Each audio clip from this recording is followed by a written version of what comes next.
នៅពុកកុំធ្វើអីហើយកន្លែងដែលពុកទៅជាអត់ពុកមានអ្នកមើលអត់កូនគ្រប់គ្នារត់ពុកគ្រប់ពេល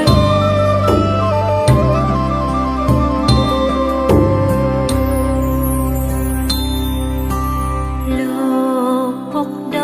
ងកំសត់ពុកតែងអត់ធ្មត់ដើម្បីកូនតែពេលនេះបាត់ពុកស្ងាត់សូនបាត់សំឡេងដែលធ្លាប់ឆ្លងឆ្លើ